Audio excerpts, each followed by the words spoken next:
Wa bassara man ahabbahu fazahhadahum fi hadhihi ad-dar fajtahadu fi mardatih.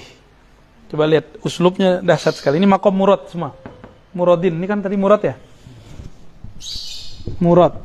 Murad itu bukan dia lagi yang beriradah. Dia bergerak dalam iradahnya Allah. Dia tidak mandang iradah dia lagi. Karena dia tidak mandang dia yang berkehendak. Contoh gampang gini. Ketika kita sholat, apakah kita yang rukuk sujud atau kita digerakkan rukuk sujud? Sebenarnya yang mana? Tubuh ini milik siapa?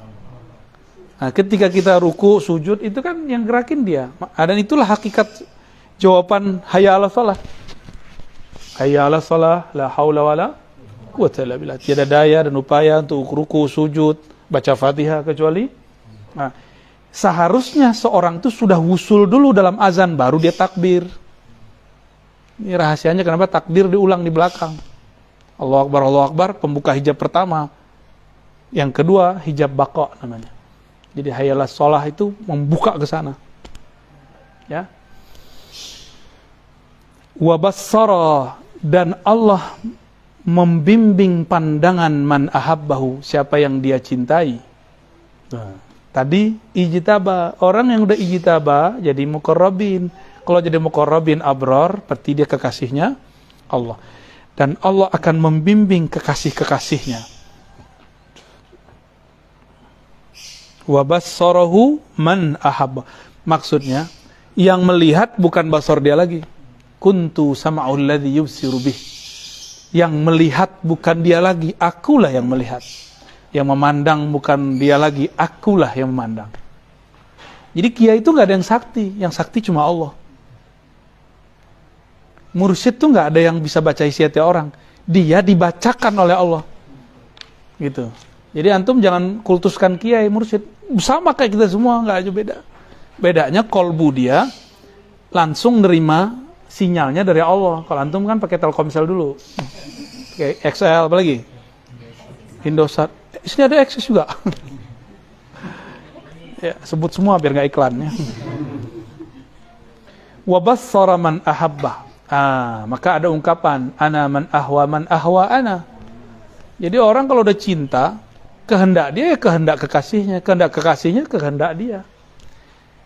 Idza ra'aitahu ra'aitani wa idza ra'aitani ra'aitana. Jika engkau memandang dia, engkau melihat aku. Jika engkau melihat aku, engkau tidak melihat aku, tapi memandang kami. Ini ungkapan-ungkapan orang lagi kasmaran. Kasmaran kepada Allah mirip-mirip lah ya. Wa bassara man ahabbah. Nah ini maqam fana namanya. Allah ganti casingnya. Jadi 7 sifat ma'aninya diganti Allah semua. Cuma, ini maqam kewalian.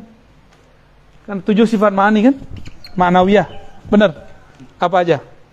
Qudrah, iradah, ilmun, hayat, basar, mutakallim.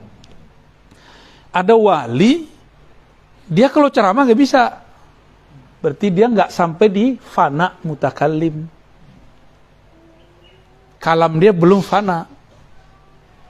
Tapi kalau dia ngomong, dia berceramah bisa. Nah, ini mutakalam itu banyak. Ada yang babnya di bab kalam, ngomong, muhadarah. Ada yang di bab namanya khatir rabbani. Dia kalau ngomong A jadi. Itu bukan dia ngomong. Ada kan kiai begitu? Ntar pasti begini nih, ntar pasti rame nih. Terus bener rame. Berarti kiai itu lagi dipinjam, lagi dileburkan kalam dia dalam kalam Allah.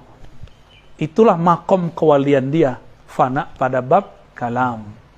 Tuh, cara memahami wali dari sifat yang 7 itu. Oleh ahli ma'rifat, mereka geleng-geleng kepala, ini Abul Hasan Asy'ari ini wali apa? Wali kutub beliau itu. Kutubnya sudah sangat tinggi sekali. Di sebenarnya satu tempat dengan Syekh Abdul Qadir Jilani, cuma Syekh Abdul Qadir di ujung. Kan satu makom itu ada 7 tingkatan. Nah, di tingkatan itu Syekh Abdul Qadir paling ujung. Maka setiap kali orang mau zikiran selalu ila hadrati ila sidi Syekh Abdul Qadir Jilani. Di mana aja orang begitu bacanya. Ya. Ajib itu. Padahal kita ini bukan orang Baghdad, ya kan? Di Baghdad sendiri orang udah begitu. Dan sekarang yang paling banyak ila hadrati Syekh Abdul Qadir Jilani itu Indonesia. Setiap gang itu ada. Ya, manakib. Di Mesir udah jarang. Di Irak udah jarang. Maka walaupun Indonesia ini santai, tapi tenang aja.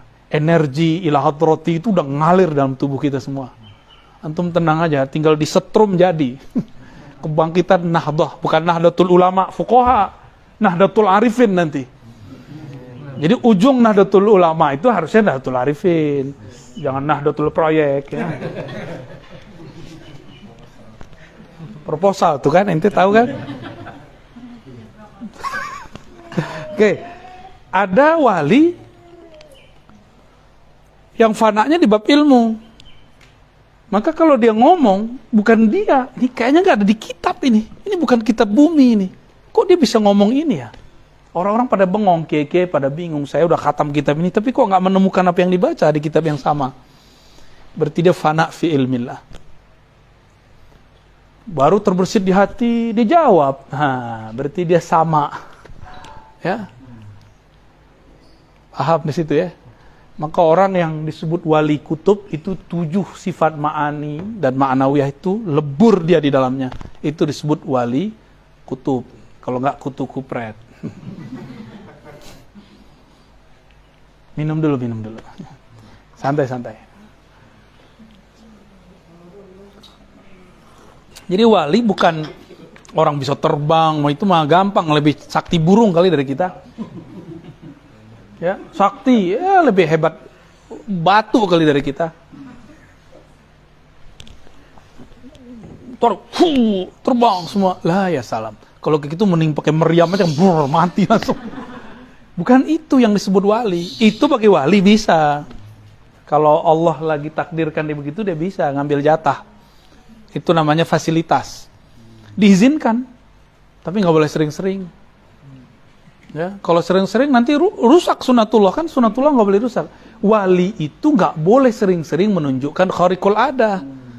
Kan khariqul adah ini kan kejadian hukum Allah yang terjadi ada yaudu, berulang-ulang. Maka wali nggak boleh jajan tiap hari. Antum kan maunya jajan mulu, ya maunya kesaktian sakti mulu. Akhirnya yang turun bukan kekuatan ulwi dari langit, yang turun dari sufli. Cuma dia bawa jaket palsu, jaket langit, padahal dari langitan. Dikira itu malaikat, padahal khadam jinni. Gitu, terlalu ngeyel gitu. Pengen terjadi sebelum saatnya. Jadi kenapa terjadi ada penyimpangan dalam jalan spiritual? Karena orang menghendaki keajaiban sebelum masanya. Nggak sabar dia.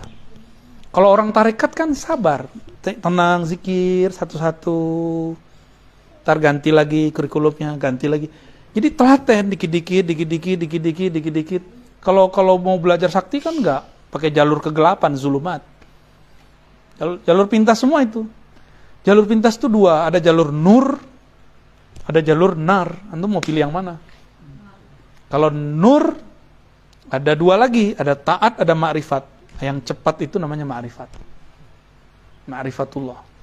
Dari tadi zikir nih, pasti 10 menit udah kesemutan. Tapi dari tadi belum kesemutan kan? Tuh, energi ma'rifat. Ya. Energi ma'rifat begitu. Ngantuk-ngantuk kan? Jam ini kan udah ngantuk ini. Tapi kalau ruhnya lagi hidup, kalah badannya. Ini coba orang-orang ini belum tidur, paling 1 jam tidur, teman-teman saya ini. Wajah-wajah PA nih. Ya. Tapi mereka asik dengan ma'rifat. Sudah mulai asik. Karena udah gak mandang fisik gurunya. Udah mandang di belakang itu, kira-kira begitu. Ya. Jadi kalau mau kenal wali, tapi ini versi dulu ya. Ntar kutub akhir zaman, itu lebih dari 7 sifat. Nanti masuk lagi ke bab zat namanya. Jadi wali kutub di akhir zaman lebur ma'rifatnya, bukan lagi dalam ma'rifatus sifat ma'ani ma'nawiyah, tapi dia sudah masuk ke ma'rifat zatiyah. Nanti sabar ya. Itu kan ini baru dibuka ini.